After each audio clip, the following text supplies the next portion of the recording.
United States has always talked about defending democracy versus authoritarianism. Do you buy that kind of narrative? Do you think it is about that? Not at all. The U.S. Foreign policy is based on a terrible and illegal idea called regime change.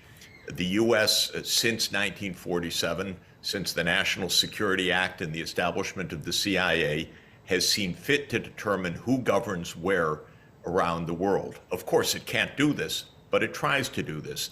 There have been more than 80 U.S.-led regime change operations during this period.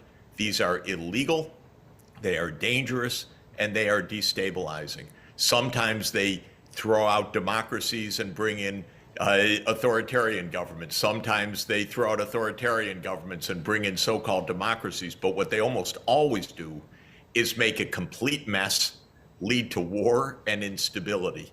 And the main point that I am emphasizing for U.S. foreign policy above all is the doctrine of non-intervention, which is a global legal doctrine under the UN Charter, which is that countries should not interfere in the internal affairs of other countries, much less try to overthrow their governments. So this is the U.S. terrible habit, and it's completely documented now, dozens and dozens and dozens of cases, and it continues, and it's extremely dangerous. It has nothing to do with democracy per se. It has to do with the United States government trying to put in place governments that it thinks will support American interests.